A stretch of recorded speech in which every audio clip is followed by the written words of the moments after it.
और अगर मुझे या मेरे पेरेंट्स में से किसी को कुछ होता है तो याद रखना। रात के 3:30 बजे मेरे घर में 20 से 30 पुलिस वाले आते हैं। मतलब एक अनऑफिशियल रेड होती है, पौड़ियां ला के चढ़ते ने, मेरे घर के दरवाजे तोड़ दिए, सारा कुछ तोड़ दिया। सारे सामान को तोड़फोड़ करने के बाद मेरे पापा को साथ में ले गया और साथ में उनकी बाइक भी ले गया। ठीक है, सोशल ब्लेड इसका गवाह है कि अगर डक्की भाई वर्सेस शाम इदरीस कंट्रोवर्सी ना हुई होती तो आज डक्की भाई ना होता।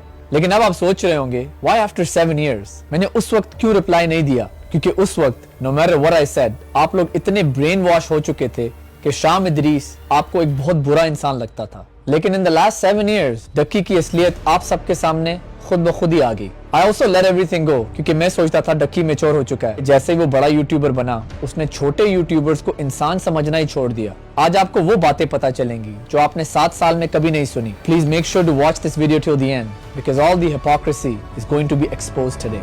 सबसे पहले तो यार ये देखो, ये कोई जाली चैट नहीं है, वेरीफाइड अकाउंट से है।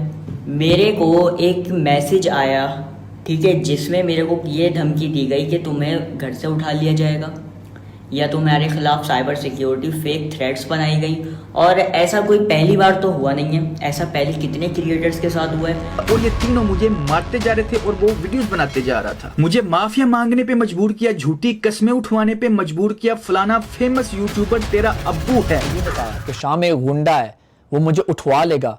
अगर मेरी और मेरी फैमिली को कुछ हो जाता है तो दुआओं में याद रखना। और अगर मुझे या मेरे पेरेंट्स में से किसी को कुछ होता है तो दुआ में याद रखना। लेकिन अब कुछ साल बाद असलियत तो आपके सामने आ ही गई है। गुंडागर्दी, डराना धमकाना और अपना पैसा जो हर जगह शो ऑफ करता है उसको यूज करके लोगों को चुकवा लेता है। उसके बाद ये लोग जो है वो मेरे वाले साहब को वहां से घर से उठाते हैं। साथ में उनकी जो बाइक नहीं मैंने उनको गिफ्ट की थी 3 लाख रुपए की 1 to 5, वो भी चौक के ला गए। और पीछे से मुझे इस पे भी धमकाया जा रहा है कि तेरा काम तबाह कर देंगे, तुम्हें काम नहीं करने देंगे। क्योंकि सबसे बड़ी हिपोक्रेसी ये है कि उसने हमेशा मुझे फेक और क्रिंज कंटेंट क्रिएटर बोला। यहाँ तक कि उसने मेरी डेली व्लॉगिंग का मजाक भी उड़ाया। और पाकिस्तान में उस वक्त सिर्फ डेली व्लॉगर एक था और वो मैं।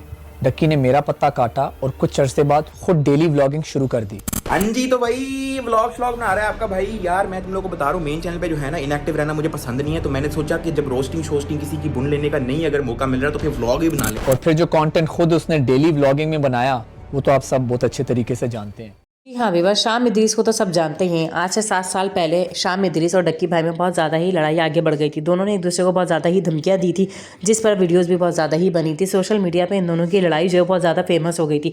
उसके बाद डक्की भाई के कोई ना कोई कंटेंट निकलते ही रहते थे कि कभी वो किसी और को धमकी दे रहे हैं, कभी किसी और को धमकी दे रहे हैं। जैसे बदला ब्रदर्स हो या तलहा रिव्यूज़ हो, इन लोगों ने वीडियोज़ बनाकर सोशल मीडिया पर अपलोड कर दी थी कि डक्की भाई हम लोगों को मुस्तकिल कोई ना कोई धमकियाँ देते चले जा रहे हैं। ये सब इनका मौक़िफ़ है। अभी तक डक्की भाई के सामने नहीं आए हैं। उन्होंने अब तक इसका कोई जवाब नहीं दिया है कि मैंने ये हरकतें करी हैं या नहीं करी हैं। शाम इदरीस 7 साल गुजरने के बाद अब आए डक्की भाई को एक्सपोज करने के लिए, क्योंकि अब उनके पास लोग बहुत ज्यादा हो गए हैं और लोगों ने उनका साथ भी दिया है कि हाँ हम तुम्हारा साथ देंगे और डक्की की सारी हस्तियां तुम्हें बताएंगे। सोशल मीडिया पे शाम इदरीस का जो मैसेज है बहुत ज्यादा वायरल हो रहा है कि वो डक्की भाई को एक्सपोज करने जा रहे हैं।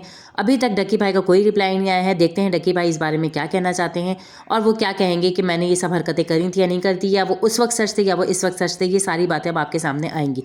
आपको डक्की भाई या शाम इदरीस में से कौन सी लगता है हमें कमेंट बॉक्स में लाजमी बताइएगा।